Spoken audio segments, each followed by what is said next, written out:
अनंत टीदे refresh हमी। आता मालवणमधून एक मोठी बातमी समोर येते। ठाकरे गटाच्या होऊ दे चर्चा या मालवण पोईबीतील कार्यक्रमावेळी भाजप आणि ठाकरे गट आमनेसामने आलाय। होऊ दे चर्चा कार्यक्रमातून सरकारचा भांडाफोड करणार असा इशारा दिला होता, तर भाजपने तालुकाध्यक्ष धोंडी चिंदरकर यांनी आमदार वैभव नाईक यांचा भांडाफोड करणार असा प्रतिइशारा दिला होता। त्यानंतर पोईब येथील या कार्यक्रमात ठाकरे गटाचं भाषण सुरू असतानाच भाजपने स्टेजच्या समोर येऊन घोषणाबाजी केली। पाहूयात ही एक्सक्लुझिव्ह दृश्य।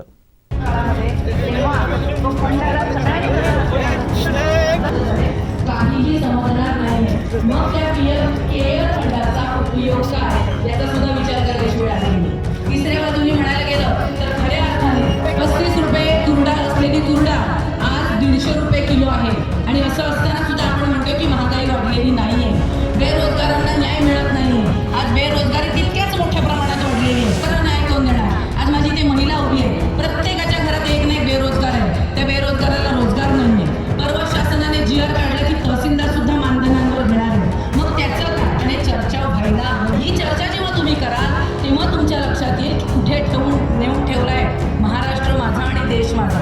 परवा मी एसटीतनं उतरत होते, आमच्या बाजूला एक आजोबा होते, ते आजोबा सहज म्हणाले त्या एसटीचे पळकुटे पोपट्याचे ठेवले आणि बाहेरचे बॅनर मात्र पत्र्याचे लावले। म्हणजे काय झालंय की आपली सांगते की हे जे काय सगळं चाललेलं आहे हे कुठेतरी थांबायला पाहिजे। जनधन अकाउंट उघडणे, किती लोकांना त्याच्यात पैसे आले। त्याचबरोबर मला सांगायचं तोक्ते वादळ, मालवणात मोठ्या प्रमाणात तोक्ते वादळ झालं। तोक्ते वादळाचा दुसरा हप्ता इथे आलाय का? पहिला हप्ता मिळाला।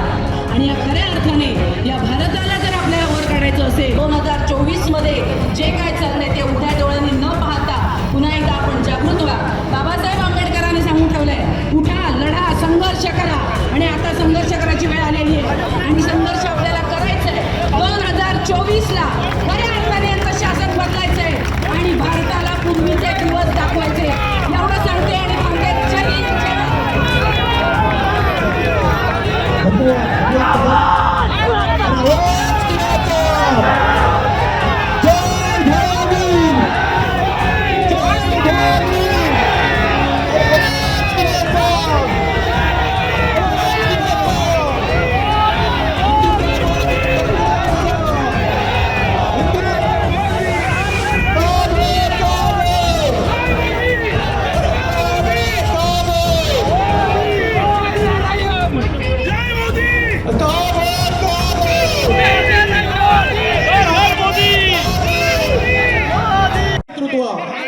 सन्माननीय आदित्यजी ठाकरे साहेब यांना अभिवादन करून आज प्रत्येक वेळी तुम्ही बघितलं असाल ज्यावेळी शिवसेनेवर संकट आले त्यावेळी एकच नाव या कोकणामध्ये गुरुराजजी खोत साहेब।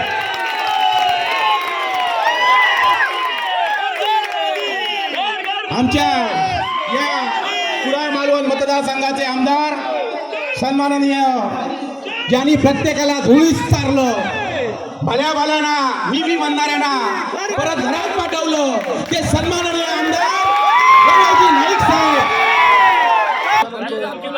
उपस्थित। आणि ही चर्चा पोहोचत नाही तोपर्यंत एकाही शिवसैनिकांनी शांत बसला ही वाढलेली महागाई असेल, बेरोजगारी असेल, शालेय धोरण असतील, या ठिकाणी प्रत्येकाला बेरोजगार करण्याचं काम ज्या शासनाने केलंय त्या शासनाला, त्या सत्ताधाऱ्यांना घरात बसवल्याशिवाय या ठिकाणी कोणीही गप्प बसायचं नाही। प्रत्येक शिवसैनिकाने तुम्ही या ठिकाणी आम्हाला काही सांगू, आम्ही त्यांच्याकडे लक्ष देत नाही। अरे चर्चा झाली पाहिजे। माझ्या गोरगरीब मातेला या ठिकाणी जो काही गॅस सिलेंडर महाग झालाय, किती रुपये होता माता भगिनीनो गॅस सिलेंडर? किती होता? 350 रुपये, 350 किती आहे? 1200 रुपये। आज यामध्ये शेतकऱ्यांना प्रश्न आहे, यापूर्वी शेतकऱ्यांच्या खात्यात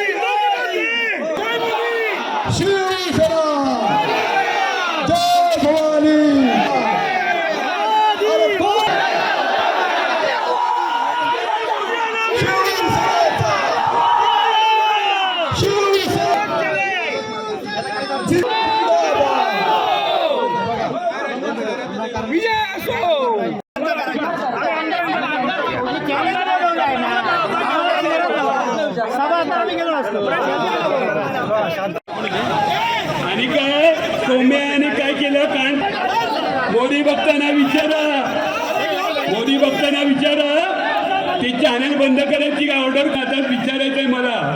किती दिवस डोळा होता ना. दुसरा प्रश्न आहे,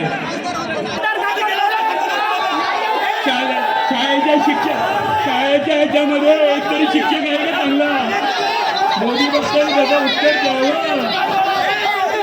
आणि म्हणूनच सर्व कॉन्ट्रॅक्ट पद्धतीने घेऊन येणाऱ्या, खाजगीकरण करणाऱ्या, आज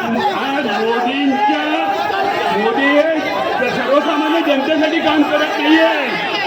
हे जे उद्योगपती आहे त्यांचं कर्ज माफ करते, त्यांना उद्योगधंदा विकते.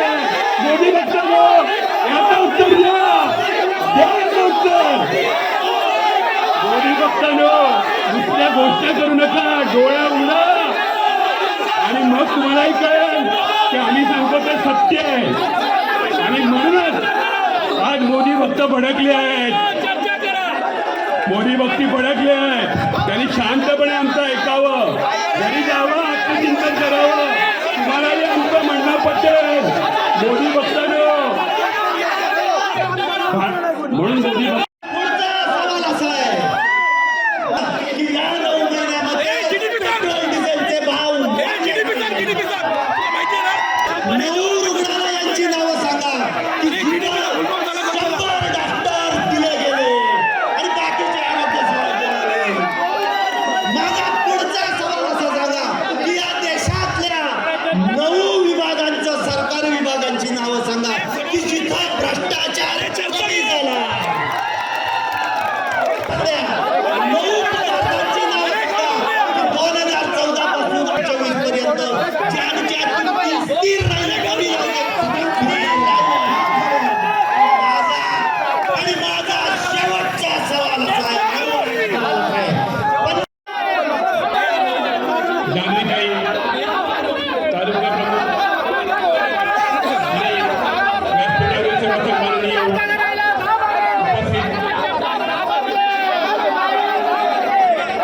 आता इथे मोदी चर्चा हा कार्यक्रम आयोजित केला आहे, परवानगी दिली आहे.